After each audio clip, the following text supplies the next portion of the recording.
Welcome to the Mompreneur Life Remix podcast, where you will learn how to remix your mompreneur life so that you can win at work without losing yourself in the process. Hi, my name is Martine Williams, and I am your host and CEO, your Chief Encouragement Officer. And this podcast is your one-stop shop to creating a burnout-proof life and business and elevating your clarity, confidence, and courage. Friends, it's time to say goodbye to being the yes girl and hello to creating healthy boundaries, healthy mindsets, and healthy habits. Your next breakthrough starts here.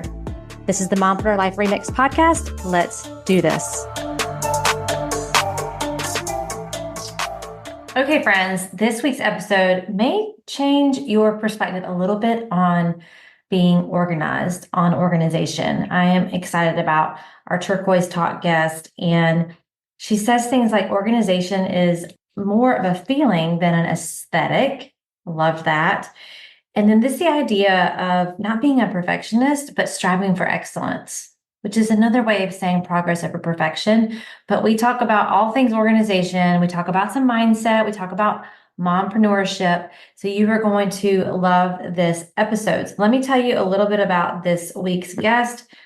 Lisa Woodruff is the founder and CEO of Organize 365. She's the author of 4 books, including How HDHD Affects Home Organization and The Paper Solution. She gives 2 really great practical tips for helping you with your day-to-day organizations. I can't wait for you to hear those. Lisa's understanding of the lived female American experience has helped her to articulate why women are overwhelmed, tired, and what to do about it. Through the Sunday basket, Lisa helps externalize the routine tasks that take up the executive functioning capacity of our brains, freeing us up to think and create again. I'm telling you, just a different perspective on organization. You're going to love this. So let's do it. Welcome back, friends. I'm so excited today for another amazing Turquoise Talk guest, Miss Lisa Woodruff. So Lisa, thank you so much for coming on the show. Thank you so much for having me. So I'm just getting to know you a little bit about you, your family, and how you got into entrepreneurship. Well, how I got into entrepreneurship was the family I was born in. So I live right now, I'm 52 years old. I live in Cincinnati with a husband, 2 kids, a grandchild, and a dog. But I have a really unique heritage. My mother's family, they date back from before America was a country. And in that family, I am the 4th generation female college graduate. Okay. And the 4th business owner. So that's unusual on both aspects. My great-grandmother, she got a degree in teaching. She never taught, but it's all women could get at the time. She owned a floral shop, a restaurant, and a gift shop. My grandmother got a degree in home economics. That's what you could get then when Kent State was a normal school. She was married to an accountant, and they created a student loan program. I still don't even know how that worked, and she's passed, so I don't understand. But also they had all this fabric and thread in their house, and they would literally mail order it to people who are getting a home economics degree. Okay. My mom got an art degree from Purdue University, and she literally, when I was in 2nd grade, started a business in our basement and sold it 6 years later. And she was selling undergarments like slips and things like that through direct sales, basically in homes. And she sold it. It was in 26 states when she sold it, started it from scratch. And when I turned 40, I was like, okay, when am I going to start my company? Who has that kind of a heritage? And so I was sitting on my bed at 40, depressed, overweight, I quit my job, totally in debt. And I was like, you've got to start your own company. It's time to start your own company. And I was like, what's one thing I could talk about for the rest of my life? And I was like, organization, things organization related. So I named it Organize 365. And then I just started a blog. And I have just taken all the little pivots and all the trails to keep going through how do I really talk about organization. Yeah. I love that. When I think I'm you're making me think back to my heritage, and I do have, entrepreneurship is definitely been in my family, quite a few generations too. And so it's just in my blood, and I can already see it rising up in my kids too. Yep. And I think it's just we are a unique breed. I tell everyone, it's not for everyone. No. And so I love the topic of organization because as a coach for mom entrepreneurs and for just women in general, it can be a really sore spot for people. It can be a source of not enoughness. It can be a source of chaos in their life. It can be a source of depression, anxiety, all of those things. Mm-hmm. And so I can't tell you how many times I have conversations about clutter, right? Mm-hmm. And some of it's the mental clutter, but a lot of it is their physical spaces. And I don't think for majority of people, they realize how much it impacts their productivity and their well-being mentally. So can you talk a little bit about that just right off the bat? Yeah. So 2 years ago, I set out and I'm in my PhD journey, getting a PhD in applied psychology. So if you'd asked me 3 years ago, I would have just spouted off like whatever I thought in my head. Now I'm like, Lisa, how do you substantiate that? And I have not done a lot of research, nor have I ever been really into like how clutter affects mental health or your emotional well-being, or hoarders. Like that's not really my area of expertise. My area of expertise is more analytical and practical organization, and also not aesthetic. So I think when you talk about organization, there are three different things you could talk about. You could talk about the emotional overwhelm and the physical clutter. You can talk about the aesthetic and the Pinterest perfect house and all of that. I'm neither of those. I'm more of like in the middle, behind the scenes. What does it actually mean to get organized? How does it feel? Organization is more of a feeling than an aesthetic. And how can you get functionally organized? So in starting my business, I did in-home organizing, which most businesses start as a service. And I started as a service. It's a great way to get paid, and also boots on the ground, in homes to see how women are using their homes. And one of the things that you mentioned, or you started to allude to, is this idea that I realized at the end of my first year of organizing was that men were not holding women back.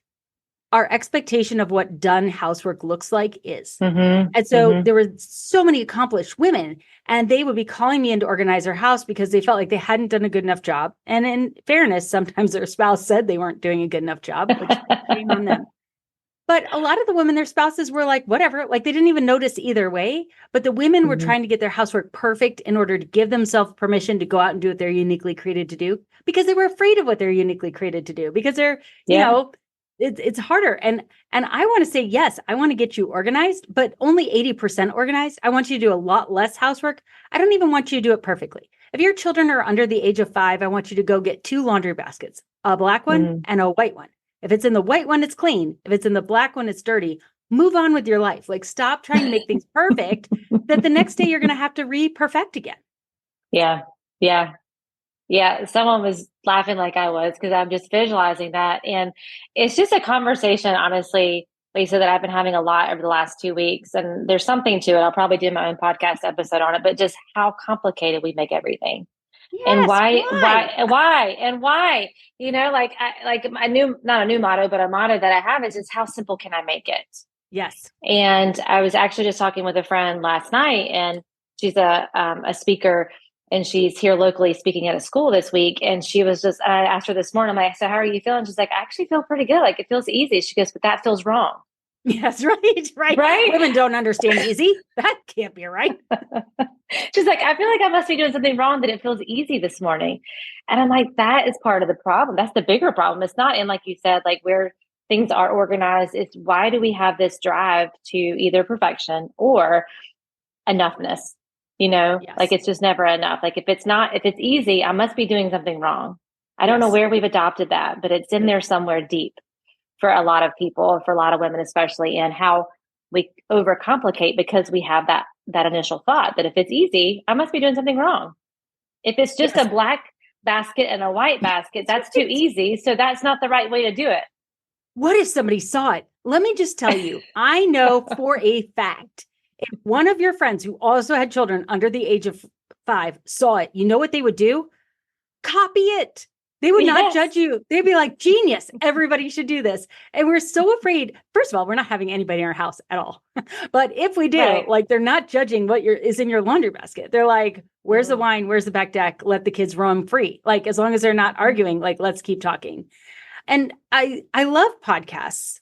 Love your podcast. Love my podcast. I love podcasts because it's a way for women to have conversations that might be awkward to have in real life. And so I like reframing things.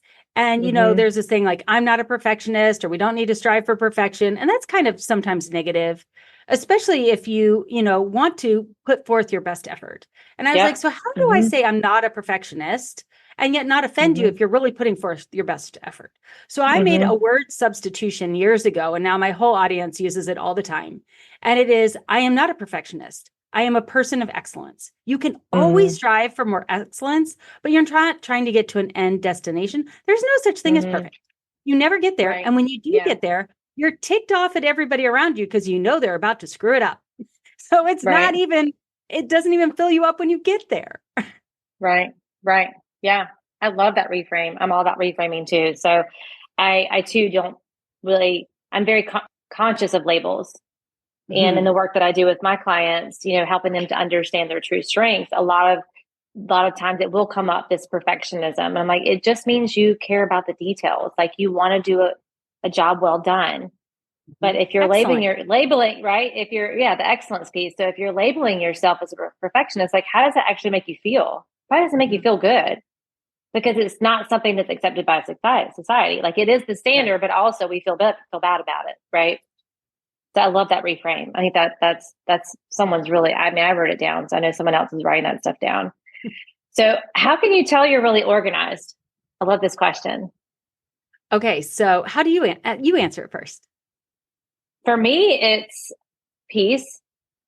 Like I don't feel like I'm having to run around and like perfection. Like I'm not striving for perfection. I'm striving for progress. So when I feel organized is when I feel that peace. And what I love what you said is what you feel. You did not say it was a label container. You didn't say everything was teal. You didn't say it. And that's why I had you answer it. And it's because you can be organized. Like, so my husband is always saying like, our house isn't really organized. Okay, well, we live with the toddler. So hello, that's a thing. And also I'm like, Greg, his mother is a perfectionist. His sister is a perfectionist. Like he's only ever been in like 3 homes in the world and they are museums. So of course mine does not look like that. You would all come in my house and be like, oh my gosh, it's so organized. And my husband's like, the laundry room. Yes, we're living a life. It never looks perfect. However, if you ask me for a birth certificate, medical information, what day I'm doing the laundry, like everything has a plan and I know where everything is. So to me, that is organized. Everything has a home. It's just not necessarily in it because I'm living my life. So your house is allowed to have piles that kind of move from one room to the other. And then, on Thanksgiving, it's all put away. But usually it's only like 3 times a year where actually your whole house is organized. Yeah. Everything is put away. But as long as it has a place and you know where it is, then you're pretty much organized. Now, I'll take that one step further. Sometimes, and this is what I'm getting a PhD in at, where I'm really focusing on is our level of organization is individual. There is no standard other than TV, which is unrealistic. Right. And so I'm trying to create standards that make sense. So when I teach you how to organize a storage room, it looks like a prepaid store when you're done. Have you ever been to a store that looks like your storage room? No. Right. Because our storage rooms are broken things, empty boxes, piles stacked, like you're trying to jimmy rig something out, shove this over here. So our storage rooms, when you're done, have shelves all the way around and bins, and they're all labeled. And you just pull out what you need because it's a prepaid store. The only time you go to a storage room is because you need to see if you've already paid for something. It's a prepaid store. If it's not there, you're going to go to the real store. That's the whole entire purpose of a storage room. Once you set up a storage room this way, it will never be unorganized again. It will need to be maintained, but it will never need to be completely redone. And no one has storage rooms this way. No one thinks this way. But once you think that way, you can't unthink that way. And that's what I love to do is create like a functional normal for what this space should look like when it is organized, where you would know what your inventory is. Doesn't have to be Pinterest, but also it can't be just like shove it in there and make sure the door shuts. Yeah. Yeah. What I find for a lot of people, and I don't know if you have with working with clients, is a lot of the clutter or that struggle with organization comes from lack of decision. Like they just they don't want to make the decision on where to put it, or they don't know where to put it, or they don't know, like you said, what the room is supposed to look like, or they're comparing it to a Pinterest thing. So are you finding that too, that a lot of the clutter just comes from indecision? Hey friend, can I give you permission today? Like for real, your own permission slip. Permission to get clear, to cut out the noise, mostly the noise that is going on around in your own mind, in your own head. It's just swirling. And you're asking yourself questions like, why am I stuck? Why am I frustrated? Why am I not making progress on my goals? I want to invite you to a free clarity call with me where we're going to dive in and we're going to identify what are the three main issues that are keeping you stuck. Number two, what are the mindsets around those issues that are actually keeping you from solving for those issues? It's not our skill sets, it's our mindsets that keep us stuck and hold us back. And then number three, identifying what are your next steps. We all have a next step and we have 100% responsibility for those next steps. Your only next step right now is to go to the show notes and book your free clarity call so that we can work through this. I'm believing in you and I cannot wait to see you on our clarity call. So that's interesting because I used to say that too. And as you were saying it, it hit me different this time.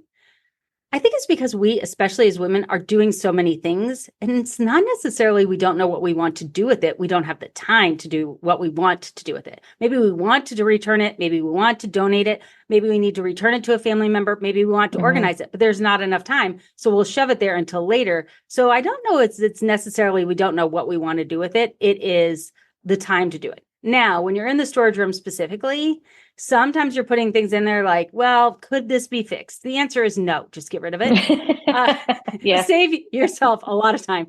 Or maybe you're going through your parents' house and now you're like, oh my gosh, this is literally all mine now. Do I want it? Don't I want it? I'm making so many decisions right now with the funeral and everything that I can't possibly make this decision also. In that case, I would like you to save it and make decisions later, even if you have to pay for a storage room. Give yourself that time. And then other times it's like, well, okay, we just had our third baby and here's all this stuff. Are we or aren't we going to have another baby again? Like, you don't know. You don't know if you want to. You don't know if you'll be able to. You just don't. So now you're saving it. And now it's 5 years later, you're like, oh, we should have gotten rid of this. No, you didn't know at that time. So sometimes it's timing. Like you just need some extra time. Yeah. Yeah.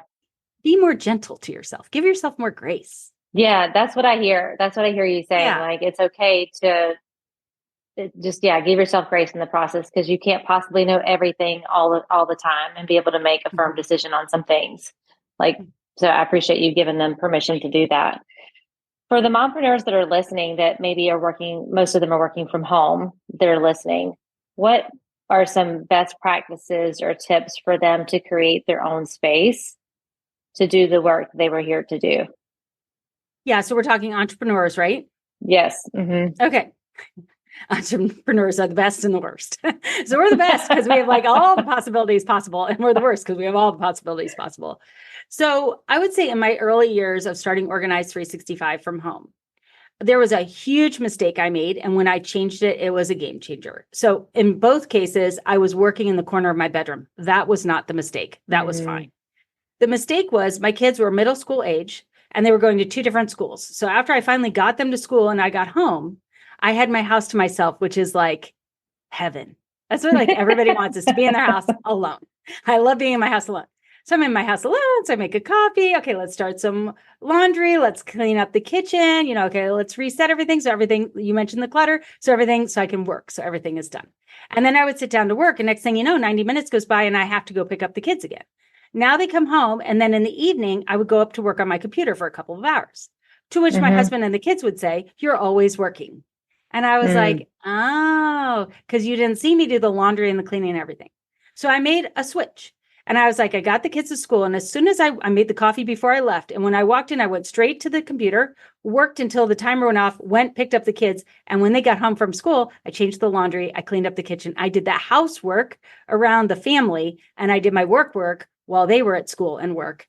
And I still probably did some evening time. But then I was using the prime time at home hours for me and for my business and not for housework. And if they want to join me in the housework while we're all doing it, like somebody's got to change the laundry. So if I'm not doing it, then you do it. And I could delegate appropriately because the people to delegate to were around. Yeah. I love that. I do love that because I find what a lot of us have tried, and I'm sure you did too, is doing both at the same time too. doing the laundry, checking an email, come back and change out the laundry and check another email or make another phone call or create a blog post or something. And then you come back. So it's just this fragmented, unfocused time. And I love that your kids were able to see that you're working, and investing in the home, but also you were you were taking care of your stuff in your business too. So that's a good shift for someone listening. Yeah. And I think when you're doing that, the little bit here and the little bit there, you're literally always working. Now, I'm still always working, but I am running a company. I'm being a very active grandmother. I'm getting a PhD, and I'm still have extra time. So the way you're using your time is important. It's easy to say you're always working, but what are you producing? Like if you're in business, you should be producing a profit and you should be producing product. If you're just responding to emails, that's not working. Like when I was in direct sales, I had a list of tasks. I did creative memory scrapbooking. I had a list of tasks that were not considered work. Like organizing your sticker book was not considered work. Like I even somebody is having their mail read to them right now. They're not happy right now. The busyness, even the busyness. Email's not considered work unless you're contacting a client, scheduling a client, or getting collected for a client. Like if you're reading some newsletter you subscribe to, not work. Like, are you really using your work hours? You can grow your business in 5, 10, 15 hours a week if you actually do work during those hours. Yeah. Yeah. It's like you said, getting to the big rocks or getting to the 3 essentials. Yep. Because in entrepreneurship, there's so many different ways to do things. And you see on social media all the different ways people are doing things. But how do you define work and being in business versus busyness? And I do think, especially for new entrepreneurs, it's really hard because you can feel productive checking that email. You can feel productive learning. And the brain wants you to learn because learning creates safety. Doing does not create safety. No. Doing is uncomfortable. Actually making that phone call to get the client to produce the income is the uncomfortable part. So I do see the default to busyness. I think that's a really good point. Like, what are those income producing activities for your business and organizing them in your calendar? Do you have a specific calendar system that you use or that you find is most helpful for entrepreneurs? I think time blocking everything, the housework, the driving to school, time blocking everything. So you see where your house is going. Or where your house is going, where your time is going. And then also, as you were saying that, I was like, okay, I mean, you could rabbit trail me into entrepreneurship. I will not stop talking, but I'm pulling it back to housework.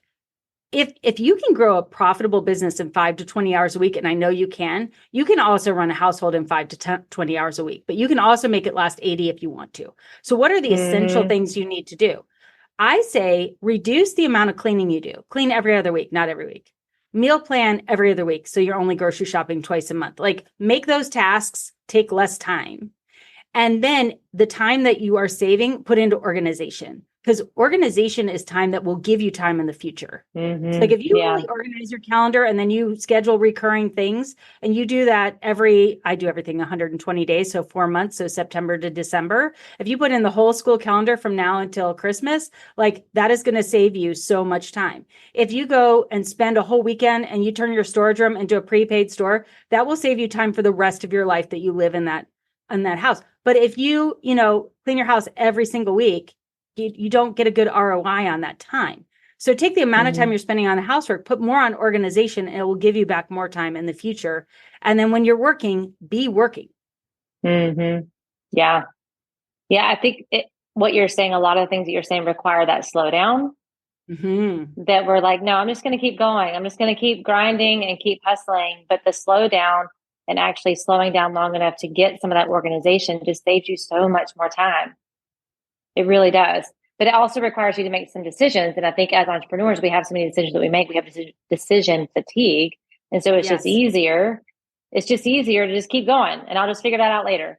And I always like to give the analogy of the figure out laters become these things you're sweeping under a rug. And you keep sweeping and sweeping. And eventually you're going to have a big old mound underneath that rug. And you're going to face plant over it eventually.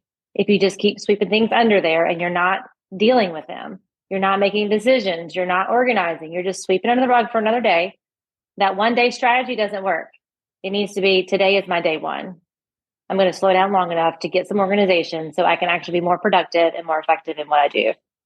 Yeah. And I think that when you do that, when you slow down, we're always afraid everything's going to fall apart. And, if you go long enough, it's going to fall apart anyway. So either way, it's going to fall apart. That's right. We so don't want to put things on our to-do list. So we just make the decision right away. So we don't have to write it down. We don't necessarily always even make the best decision. So the first product that I created 10 years before I even started Organize 365 is the Sunday basket. And the Sunday basket is basically a physical inbox on your kitchen counter. And yes, you put mail in there, but also you put every single decision. And here's my example of that. When I was growing up, we were told to touch paper only once and make decisions right away so you didn't have to put it on a list. Erase that from your memory, because here's what happens.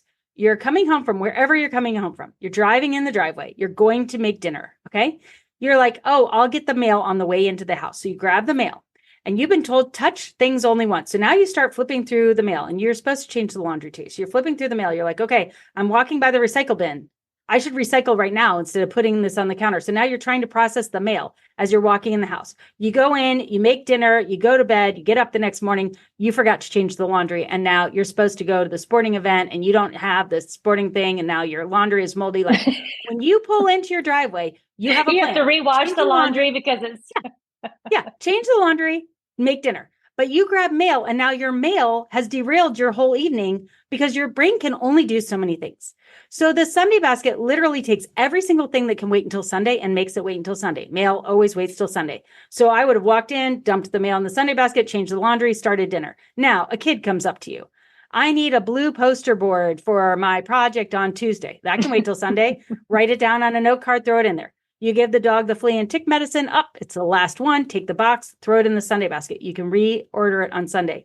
Because as long as you could stay in your plan of what you were going to do for the day, and every decision that can wait until Sunday waits until Sunday, you're more likely to actually finish the plan that you started.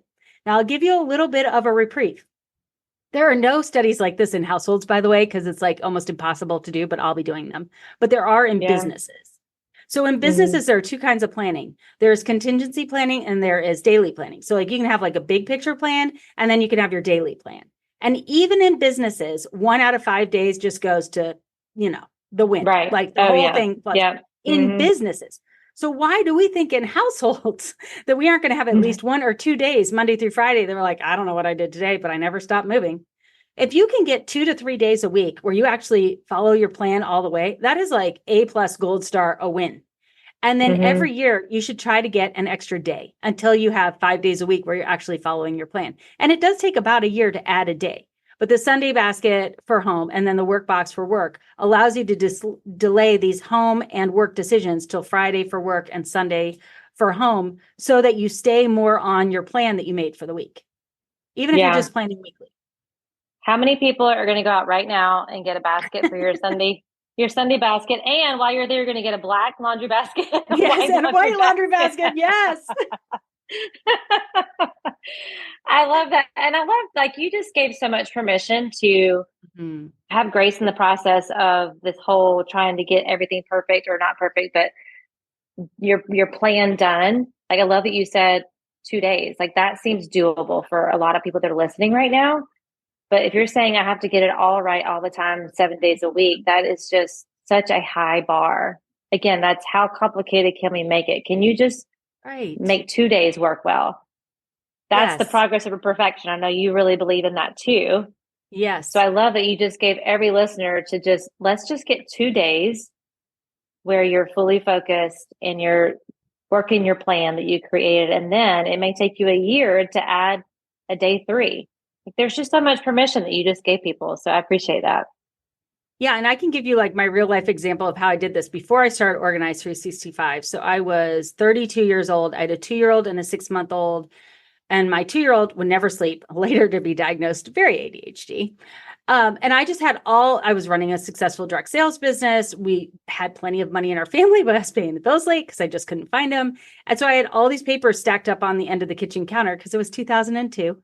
So we didn't even really have much computers, or we didn't have cell phones and all that. And one Sunday night, I just divided all those piles into 40 piles of actionable things I had to do, make a phone call, pay the bill, whatever, and put them in little slash pockets like these binder insert dividers. And I put them in a basket. And the next day when my son took his 20-minute nap, I grabbed out the one that said phone calls, made 3 phone calls. He woke up and I was ecstatic. I was like, oh my gosh, I got something done. Like, I was productive.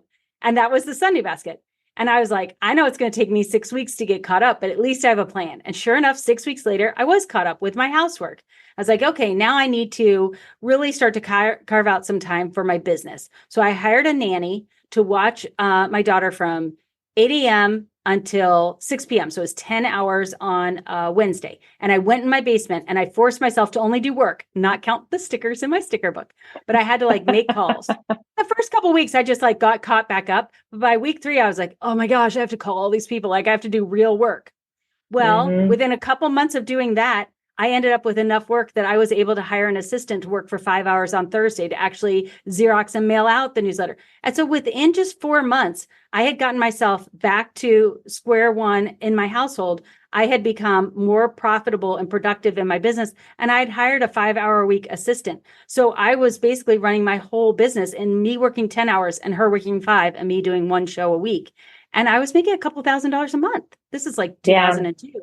But that's how quickly, if you really truly get a good organizational system in place, that you can really start to get some good traction. But if you're just going to try to work in all the nooks and crannies in 5, 10, 15 minutes here, like you're just going to be constantly working and exhausted, but not productive and profitable.